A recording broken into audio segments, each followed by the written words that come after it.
오늘 우리에게 주시는 하나님의 말씀 민수기 26장 52절부터 56절까지 말씀입니다. 민수기 26장 52절부터 56절까지 말씀입니다. 구약성경 241페이지 정도에 있습니다. 제가 봉독하겠습니다. 여호와께서 모세에게 말씀하여 이르시되 이 명수대로 땅을 나누어 주어 기업을 삼게 하라. 수가 많은 자에게는 기업을 많이 줄 것이요 수가 적은 자에게는 기업을 적게 줄 것이니 그들의 계수된 수대로 각기 기업을 주되 오직 그 땅을 제비 뽑아 나누어 그들의 조상 지파의 이름을 따라 얻게 할지니라. 그 다소를 막론하고 그들의 기업을 제비 뽑아 나눌지니라. 아멘. 오늘 우리가 함께 보시는 이 본문 52절과 56절까지의 이 말씀을 보면요, 하나님께서 모세에게 그 가나안 땅을 이 이스라엘 백성들에게 나누어 줄 때에 어떻게 그 땅을 분배하고 어떻게 그 땅을 나누어 줄지에 대한 그 방법에 대한 말씀입니다. 사실 이거는 어찌 보면 너무 빠른 말씀이기도 하고 어찌 보면 너무 이른 말씀이기도 합니다. 왜냐하면 아직 이 이스라엘 백성들은 가나안 땅을 밟아보지도 못했거든요. 아직 그 땅을 들어가지도 않았습니다. 가나안의 정복은 이루어지지도 않는 상황이지요. 물론 그 땅을 정탐하고는 왔고 또 그 땅 거민들이 이기지 못해 다시 발걸음을 돌려서 광야를 돌기는 하지만 아직 이 백성들이 가나안 땅을 밟아보지도 않았습니다만 하나님께서는 이 땅을 어떻게 이 백성들에게 분배할 것인지에 대해서 말씀을 미리 해주고 있습니다. 하나님께서 이렇게 미리 이 백성들에게 마치 그 땅을 이미 얻은 것처럼, 마치 이미 그 땅을 정복하고 차지한 것처럼 이 땅을 분배하는 그 방법에 대해서 말씀하시는 이유는 무엇일까? 그렇게 또 확실하게 말씀하시는 이렇게 이유는 무엇일까? 그것은 바로 이 가나안 땅의 그 정복, 그 땅을 주시겠다고 약속하신 분이 누구이기 때문에 그렇습니까? 하나님이기 때문에 그렇죠. 이 가나안 땅은, 이 약속의 땅은 하나님께서 이 백성들에게 주시기로 이미 약속을 하셨습니다. 누가 약속을 하셨어요? 하나님께서 약속을 하셨기 때문에 반드시 이 그 땅을 차지하게 될 것입니다. 이 백성에게 남은 것은 시간이 또 조금 걸리겠지만 그래도 그 땅을 어떻게 또 분배받고 어떻게 살아가느냐의 문제이지 그 땅을 차지하냐 못 차지하냐 그 문제는 아니었던 것입니다. 그렇습니다. 하나님께서 우리에게 약속하신 것은 반드시 이루어집니다. 하나님께서 주시기로 하나님께서 말씀하신 것은 어찌 보면 우리가 이미 얻은 것이나 마찬가지라는 사실입니다. 왜냐하면 전능하신 하나님, 무소부재하신 이 하나님께서 이루시지 못할, 해내지 못할 그 일이란 없기 때문에 그렇습니다. 우리 성도들도 저 가나안의 그 천국, 영적인 가나안, 이 천국을 기업으로 받게 되고 또한 소유하게 되었지 않습니까? 우리가 비록 아직 그 천국에 발걸음은 들이지 않았다 할지라도 이미 우리는 그 천국을 소유한 자이며 이미 그 천국을 차지한 자인 것입니다. 그래서 사도 바울은 이렇게 말하고 있습니다. 우리를 향하여서 우리가 하늘의 백성이라고 말하고 우리는 하늘의 시민권을 가진 자라고 말을 하고 있습니다. 비록 이 땅을 살아가지만 우리는 하늘에 속한 백성이며 우리는 하늘의 시민권자. 이미 하늘 기업 저 천국을 우리가 이미 얻었다라는 말과도 같습니다. 왜요? 누가 약속하셨기 때문에 하나님께서 약속하시기 때문에 이미 얻은 것이지요. 그래서 이 천국은 미래에 우리에게 얻어질 것이 아니라 이미 우리에게 주어진 얻어진 것이라는 사실을 기억해야 합니다. 그렇기 때문에 이미 우리는 하늘에 속한 하나님의 백성이며 하늘의 시민권자가 된 것입니다. 비록 이 땅을 살아가고 있을지라도 우리는 그 하늘 기업을 받은 자로서 또한 그 천국을 소유한 자로서 하나님의 백성답게 이 땅을 살아가야 하는 것입니다. 그렇기에 이 땅에 썩어질 것들에 너무 소망을 두지 마시고 하나님 나라에서 우리에게 주어질 그 영원한 상급을 바라보시면서 살아가야 할 것입니다. 사도 바울이 바로 이러한 삶을 살아왔습니다. 하늘 상급을 바라보며 저 하늘의 소망을 바라보며 살았던 삶이지요. 그래서 바울이 자신의 인생의 마지막 때가 가까웠을 때 뭐라고 고백을 합니까?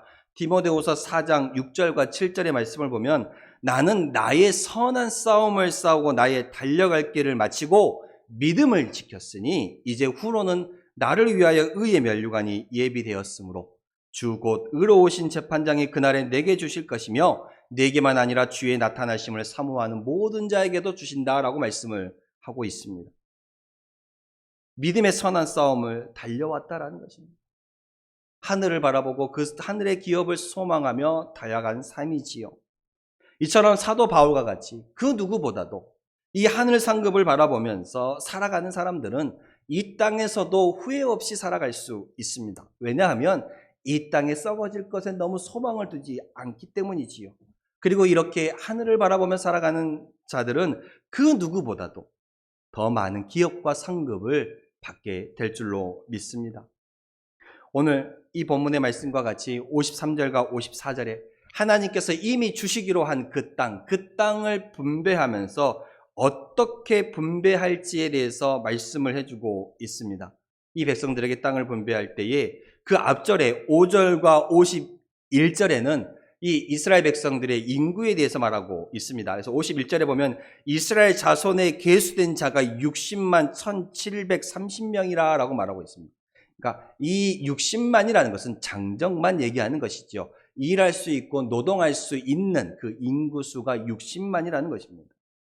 이렇게 인구수를 세웠고 그 인구수대로 그 지파의 사람 수대로 땅을 나누어 주어 그들의 기업에 삼게 하라라고 말하고 있습니다. 53절에 이 명수대로 땅을 나누어 주어 기업을 삼게 하라. 수가 많은 자에게는 기업을 많이 줄 것이요 수가 적은 자에게는 기업이 적게 줄 것이니 그들의 계수된 대로 그 지파의 사람 수에 따라 각기 기업을 주되라고 말씀을 하고 있습니다. 즉 인구 비례에 따라 그 지파의 사람 수에 따라 사람 수가 많은 12지파이지요. 12지파인데 사람 수가 많은 지파에게는 더 많은 큰 땅을 주고 사람 수가 적은 지파에게는 좀 더 작은 땅을 준다라는 것이죠. 만약 이렇게 하지 않고 그 반대로 수가 많은 사람에게 적은 땅을 준다 그러면 오히려 그 땅에서 살아갈 때 궁핍하게 살아가지 않겠습니까? 그리고 반대로 수가 적은 사람들에게 너무 넓은 땅을 준다라고 하면 오히려 이 적게 가진 자와 많이 가진 자의 이 격차가 더 심해질 수밖에 없는 것입니다. 그렇기 때문에 하나님께서는 이 각 지파들이 자신들이 살기에 가장 알맞은 그 땅을 분배받을 수 있도록 미리 말씀을 해 주신 것이지요. 하나님께서는 이처럼 이 백성들에게 땅을 주시는데 12지파, 12기업을 그들에게 주시면서 각 지파의 각 사람의 형편과 처지에 따라 알맞게 베풀어 주신다라는 것입니다. 그 수에 따라 수가 많은 지파는 좀 더 큰 것을 주고 수가 많은 지파는 더 작은 것을 주므로 그 지파의 상황과 처지에 따라 이 땅을 분배해 주는 것입니다. 이 말씀은요, 하나님께서는 각 지파의 크기에 따라 그들에게 기업을 주셨다라는 것은 그들이 가지는 그릇에 따라 은혜를 주셨다라는 말과도 같습니다. 즉 그들의 그릇이 크면 크게 받았고 그릇이 작으면 작게 받았단 말과도 같아요. 우리는 어떤가요? 우리도 맞습니다. 우리도 마찬가지이지요. 우리도 우리의 믿음의 그릇이 크면 하나님께 받을 것이 많을 것이고 우리의 믿음의 그릇이 작다라면 하나님께 받을 것이 작을 수밖에 없습니다. 열왕기하 4장 1절과 7절의 말씀을 보면 이 과부의 기름에 대한 이야기가 나오거든요. 여호와를 경외하던 한 선지자를 쫓던 제자가 죽었습니다. 여호와를 경외하던 선지자를 쫓던 남편이 죽던 것이지요. 이 남편이 죽어버렸으니 한 가정의 경제가 많이 어려워졌습니다. 궁핍하고 궁핍한 나머지 이 과부는 돈을 좀 빌려 썼는데 이 돈을 갚을 처지가 계속 안 되고 빚만 쌓여가는 것입니다. 결국 빚쟁이가 되고 결국 돈을 빌려준 사람이 이 과부를 찾아와서 뭐라고 얘기를 하냐면 앞으로 며칠 안에 당신이 이 빚을 갚지 않으면 당신의 두 아들들은 내가 노예로 데려가겠다라고까지 선포하고 갔습니다. 하나님을 쫓던 자신의 남편이 죽고 이 가정이 빚으로 쪼들리게 되었어요. 이 빚쟁이까지 찾아와서 빚을 갚지 않으면 두 아들을 데려가겠다고까지 하니 어찌할 바를 알 수 없던 이 과부는 엘리야 선지자를 찾아갑니다. 그리고 이러한 사정들을 얘기하지요. 엘리야 선지자는 이 얘기를 듣고 이 과부에게 다음과 같이 이야기합니다. 너는 가서 동네에 사람들에게 빈 그릇들을 많이 빌리라. 빈 그릇들을 많이 빌려서 그것을 집안에 두고 너희 집에 조금 남아있는 그 기름병을 그 빈 그릇들에 채우라라고 말합니다. 그러면 그 기름이 빈 그릇들에 가득 차게 될 것이라 라고 말하는 것이지요. 이 과부는요, 이 엘리사 선지자의 말대로 주변의 사람들에게 자신이 빌릴 수 있는 최대한 많은 그릇들을 빌렸습니다. 그리고 정말 자신의 집에 남은 기름 한 병을 가지고 그 빈 그릇들에 기름을 부었더니 기름이 끊임없이 나오는 거예요. 자기가 빌렸던 그릇만큼 끊임없이 기름이 나와서 그 그릇들이 가득 차게 되었습니다. 그래서 그 기름을 팔아서 빚도 갚고 또 가정에 필요한 그 살림에 보태 쓰게 되었습니다. 만약 이 과부가요, 이 엘리사 선지자의 말을 믿지 않고 만약에 그 이웃들에게 그릇을 빌리러 가지 않았다면 이 가족은 여전히 그 궁핍한 가운데 남아있을 수밖에 없었을 것입니다. 그리고 만약에 이 과부가 그릇을 빌리기는 빌려도 그릇을 많이 빌리지 않고 그냥 한두 개만 빌렸다라면 그 빌린 만큼만 기름이 채워졌을 거 아닙니까? 선지자의 말대로 그릇을 빌려와라. 너희 집에 있는 그 기름병을 빌린 그릇에다 부으면 기름이 가득 차게 될 것이다. 라는 그 말을 믿고 행함으로 나아가서 많은 그릇들을 빌렸기에 그 그릇들이 가득 채웠고 빚을 갚을 수 있었던 것입니다. 만약에 작은 그릇을 빌려왔다라면, 작게 빌려왔다라면 그만큼 작게 채워졌을 것입니다. 우리도 마찬가지이지요. 하나님께서 내게 주신, 우리에게 들려주시는 그 말씀들을 믿지 않고 움직이지 않고 행하지 않는다라면 우리의 삶 속에 하나님의 역사의 기적은 일어나지 않는다라는 것입니다.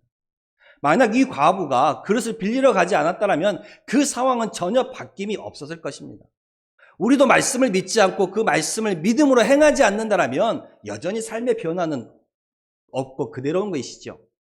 그리고 만약에 우리도 그 믿음의 그릇을 적게 준비한다라면, 우리의 믿음의 그 그릇이 크지 않다라면 우리의 믿음의 그릇만큼만 하나님께서 채워주시는 거예요. 내가 믿음의 그릇이 크다라면 하나님께서 내게 주신 은혜가 클 것이요, 내가 믿음의 그릇이 작다라면 하나님께서 내게 주신 은혜도 작다라는 것입니다. 그런데 우리 믿음의 사람들은 이것을 생각하지 않고 불평불만을 합니다. 내가 믿음의 그릇이 작은지 큰지, 내가 믿음의 그릇이 얼마만큼 준비되어 있는지는 생각하지 않고 하나님 앞에 하나님께서 나를 도와주시지, 나를 돌보시지 않는다라고 원망과 불평을 하는 거예요. 다른 사람과 비교하면서 그렇게 살아가는 것입니다. 하나님께서는 우리에게 나의 그 준비된 그릇만큼 채워주신다는 사실을 기억하시기를 바랍니다. 내가 하나님 앞에 원망하고 그 은혜에 불평하기에 앞서서 내가 정말 하나님께서 주시는 그 은혜를 받을 수 있는 믿음의 그릇을 얼마나 준비했는가, 그것을 돌아보시기를 바랍니다. 내가 믿음의 그릇이 크다면 하나님께서 여러분들에게 채워주신 은혜가 분명히 클 것입니다. 그런데 여러분의 그 믿음의 그릇이 작다라면 하나님께서 채워주신 은혜가 작을 수밖에 없습니다. 그렇기에 여러분의 그 믿음의 그릇을 키워가시기를 바랍니다. 믿음의 그릇을 키워가야 합니다. 내 입을 크게 열라 내가 채우리라 말씀하셨던 하나님의 말씀처럼 우리가 입을 벌리는 만큼, 우리가 준비한 만큼, 준비된 만큼 채워주시는 것입니다. 또한 55절과 56절 말씀에서는요, 이 땅을 기업을 분배하되 인구 수대로, 그 기업의 수대로 분배를 하되 어떻게 또 그 땅을 나누어 주라 하였습니까? 제비를 뽑아 나누어 주라 하였습니다. 오직 그 땅을 제비 뽑아 나누어 그들의 조상의 지파의 이름을 따라 얻게 할지니라. 그 다소를 막론하고 그들의 기업을 제비 뽑아 나눌지니라 라고 말씀을 하고 있습니다. 그들의 인구의 수에 따라 그 땅을 분배하기는 하되 그 땅을 차지하는 것은 제비 뽑아 나누게 하셨습니다. 이 땅의 좋고 나쁨의 그 시시비비를 사전에 막아버리는 것이지요. 사전에 막아버리는 것입니다. 이 제비 뽑아 그 땅을 내가 소유하게 된다는 것은, 제비를 뽑는다는 것은 내가 그 땅을 차지함에 있어서, 그것을 얻어감에 있어서 나의 어떤 노력이 들어가 있습니까? 아니지요. 노력이 들어가 있지 않습니다. 즉 하나님께서 그들의 기업을 제비 뽑아 나누게 하신 것은 지금 너희가 받은 그 땅이 너희의 노력으로 얻어진 것이 아니라 하나님의 은혜임을 기억하라는 말씀입니다. 하나님의 손으로 된 것이지요. 물론 그렇다고 이 백성들이 나중에 이 가나안 땅을 차지하기 위해서 아무것도 안 하고 그저 손을 놓고 그 땅을 얻은 것은 아닙니다. 물론 생명을 걸고 그 땅을 차지하기 위해 정복 전쟁을 이어갔지요. 그러나 그 승리를 주신 분이 누구입니까? 하나님입니다. 잠언서 21장 31절에 보면 싸울 날을 위하여 마병을 예비하거니와 이김은 여호와께 있느니라라고 말하고 있습니다. 우리가 전쟁을 준비하나 그 승리는 누구한테 있다라는 것입니다. 하나님께 있다라고 말하고 있습니다. 이 백성들이 가나안 땅을 차지하기 위해 전쟁을 했으나 그 땅을 차지하게끔 하신 분이 누구입니까? 하나님이라는 것이죠. 하나님께서 승리를 주시는 것입니다. 이 백성들이 하나님의 그 뒤를 쫓아감으로써 그 땅을 차지하게 되었다라는 사실입니다. 하나님이 허락하지 않으면 아무것도 얻을 수 없습니다. 우리도 마찬가지입니다. 우리도 하나님을 쫓아가면 하나님께서 이기게 하십니다. 우리도 하나님을 따라가면 하나님께서 승리하게 하시는 것이지요. 그렇기 때문에 우리가 어떤 일을 해나감에 있어서 내 힘과 내 노력으로만 이루겠다라는 그 욕심을 버려야 합니다. 하나님의 도우심으로 나는 하나님께서 이끄시는 약속의 말씀에 따라가겠다. 그러면 하나님께서 주시는 것입니다. 내가 아무것도 안 하고 그저 손을 놓고 있어도 된다라는 말은 아닙니다. 내가 할 수 있는 최선을 다하되 그 결과를 누구한테 맡기는 거예요? 하나님께 맡기는 거예요. 그래서 그 약속의 말씀을 붙잡고 승리하는 거예요. 하나님께서 이기게 하시겠다라고 말씀하셨으니까요. 우리도 매일매일을 살아가면서 이 영적인 싸움을 해나가야 합니다. 이 영적인 싸움을 통해서 하나님의 은혜가 우리의 삶 가운데 임하기 위해서 늘 하나님을 의지하면서 하나님께 소망을 두는 삶을 살아가야 할 줄로 믿습니다. 인구수에 따라 분배하되 그 땅을 제비 뽑아 나누어 가게 하였습니다. 그러면 그 땅은 사람의 생각대로 움직이고 이것은 네가 가져라고 분배할 수 있는 것이 아니었습니다. 제비를 뽑으면 좋은 땅을 가질 수도 있고 나쁜 땅을 가질 수도 있습니다. 내가 제비를 뽑아서 잘 뽑아서 좋은 땅을 가졌고 내가 제비를 뽑아서 잘 못 뽑아서 좋지 못한 땅을 가졌다 할지라도 그 결정이 누구한테 있음을 알고 맡기는 것입니까? 하나님께 있음을 알고 맡기는 것입니다. 서로 내가 뽑은 그 제비가 마음에 들지 않는다고 해서 바꿀 수가 없는 것입니다. 사람이 그 제비를 뽑을지라도 그 결정은 누가 하기 때문에 그렇습니까? 하나님이 하시기 때문에 그렇습니다. 그래서 잠언 16장 33절에 제비는 사람이 뽑으나 모든 일을 작정하시기는 여호와께 있느니라라고 말하고 있습니다. 그러니까 제비를 뽑는다라는 것은 하나님께 그것을 맡기며 나아간다라는 의미이기도 합니다. 그래서 이 백성들이 자신이 받은 그것에 대해서 하나님의 결정에 대해서 순종하고 모든 문제를 하나님께 맡기는 신앙으로 이 제비를 뽑은 것입니다. 성경을 보면 이 이스라엘 백성들이 이 제비 뽑기가 참 많이 종종 등장하고 있습니다. 내 힘으로 어찌할 수 없는 일을 맞닥뜨렸을 때에, 인간의 힘으로 해결하기 어려운 그 문제가 생겼을 때에 하나님께 그 문제를 맡기면서 하는 행위가 뭐였냐면 제비를 뽑는 거였습니다. 하나님께 심판을 물을 때 제사장 앞에 나아가 우림과 둠빔이라는 그것을 통해 제비 뽑아 그 결정을 했던 것처럼 하나님께 맡김으로써 제비를 뽑는 이 이스라엘 백성의 심정이었습니다. 아이성의 그 정복을 실패했을 때 그 실패의 원인을 어떻게 밝혔습니까? 제비를 뽑아서 범죄한 아간을 찾아냈지 않습니까? 예수님께서 죽으시고 예수님을 팔았던 가룟 유다가 죽고 그 가룟 유다를 다시 대신할 제자를 뽑을 때도 어떻게 했습니까? 제비를 뽑아서 그 제자를 뽑았습니다. 이처럼 하나님만이 모든 문제의 해결의 열쇠가 된다는 그 믿음을 가지고 제비를 뽑는 것이지요. 삶의 모든 문제들에 대한 그 해결의 열쇠가 하나님께 있음을 믿고 맡기는 것입니다.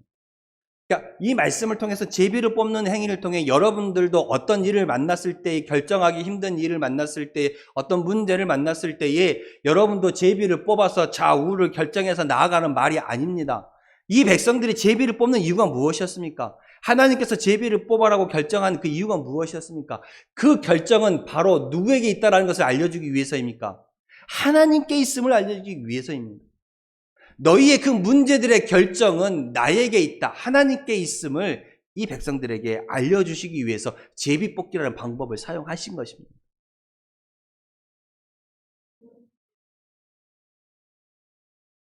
하나님을 의지하면서 하나님의 결정을 바라면서 제비를 뽑았던 이 백성들의 마음처럼 여러분들 가운데서도 사소한 어떤 문제를 비롯해 애쓰고 노력해도 해결할 수 없는 어떤 문제들을 만나신다 할지라도 그 문제의 해결의 그 방향과 열쇠를 하나님께 맡기며 기도함으로써 하나님을 통해 응답 받으시기를 소망합니다. 하나님 앞에 나아가서 우리의 문제를 겸손히 내려놓고 그 하나님의 도우심을 구하자는 것, 그것이 바로 제비뽑기에 들어있는 숨은 영적인 의미입니다. 주님은 또한 우리에게 말씀하셨습니다. 마태복음 11장에 보시면 수고하고 무거운 짐진 자들아 다 내게로 오라, 내가 너희를 쉬게 하리라. 나는 마음이 온유하고 겸손하니 나의 멍에를 메고 배우라, 내게 배우라. 그리하면 너희의 마음에 쉼을 얻을 것이라고 말하고 있습니다. 또한 주님 말씀하셨습니다. 구하라, 그리하면 너희에게 주실 것이요. 찾으라, 그러면 찾을 것이라 말씀하셨습니다. 구하는 이마다 받을 것이라 말씀하셨죠. 그리고 야고보서 4장 23절에 너희가 얻지 못함은 구하지 아니하기 때문이요 구하여도 받지 못함은 그것을 정욕으로 쓰려고 잘못 구하였기 때문이라고 말하고 있습니다. 잘못된 욕심으로 구한 것은 응답이 없고 우리 삶에 하나님의 응답이 없는 또 다른 이유는 내가 하나님 앞에 엎드리지 않았기 때문이라는 거예요. 구하지 않았기 때문이라는 것입니다. 우리의 문제를 하나님 앞에 겸손히 내려놓으십시오. 그리고 그 하나님의 도우심을 구해보시기를 바랍니다. 이 제비뽑기는 이 백성들의 삶의 땅의 문제까지도 하나님의 결정에 맡겨 있고 하나님의 손에 달려 있음을 고백하는 모습입니다. 제가 저번 시간에도 말씀드렸습니다. 우리가 어떤 문제를 만났을 때 그 문제만을 바라보시기보다 그 문제 뒤에 그 너머에 역사하시는 하나님의 손길을 바라보라고 말씀을 드렸습니다. 그러면 문제를 만나도 두려워하지 않게 된다라고 말씀을 드렸습니다. 오늘도 마찬가지입니다. 우리가 믿음으로 하나님께 소망을 가지고 나아가신다라면 어떤 문제를 만났을 때 그 문제를 결정하고 우리를 이끌어 가실 분은 하나님이다라고 생각하시면서 이 백성들이 제비를 뽑았던 그 심정으로 우리도 하나님께 소망을 두고 나아가실 수 있기를 원합니다. 그리할 때 하나님께서 우리의 모든 사정을 돌보시고 우리의 문제들을 돌보시며 하나님의 응답이 우리의 삶 가운데 있을 것입니다. 이 백성들이 기업을 인구 수에 따라 각 지파의 수에 따라 제비를 뽑아서 그 땅을 분배받았습니다. 이것은 누구의 뜻이었습니까? 하나님의 뜻이었습니다. 그러면 그 제비 뽑아서 좋은 땅을 가진 사람도 있었을 것이요 조금 좋지 못한 땅을 가진 사람도 있었을 것입니다. 그러나 이 백성들은 거기에 순종했습니다. 제비 뽑은 결과에 순종했다라는 것이지요. 그 결과를 받아들이는 것입니다. 우리도 하나님께서 우리에게 어떠한 일들을 맞닥뜨리고 행하게 하신다라면 비록 그것이 나의 생각과는 다르다고 할지라도 내가 받아들일 수 있는 순종의 자세가 있어야 합니다. 그것이 또한 올바른 신앙의 표현이요 신앙의 자세임을 깨달으시길 바랍니다. 오늘 말씀을 통해서 우리의 모든 생활 속에 겸손히 하나님의 말씀을 인정하시고 순종함으로써 정말로 하나님께 모든 문제를 맡기시고 하나님께 우리의 믿음의 그릇을 더욱더 크게 준비하심으로 말미암아 우리가 준비한 믿음의 그릇만큼 채워주시는 그 하나님의 은혜를 우리가 깨닫고 더욱더 큰 믿음의 그릇을 준비하시고 또한 오늘의 이 말씀처럼 하나님 앞에 모든 문제를 맡기는 심정으로 그 결정이 하나님께 달려있음을 깨닫고 하나님 앞에 엎드리시며 순종하며 기도하시는 우리 성도님들이 되시기를 바랍니다. 그리할 때 더욱더 감사가 넘쳐나는 저와 여러분들의 삶이 될 줄로 믿습니다. 기도하겠습니다. 하나님 감사합니다.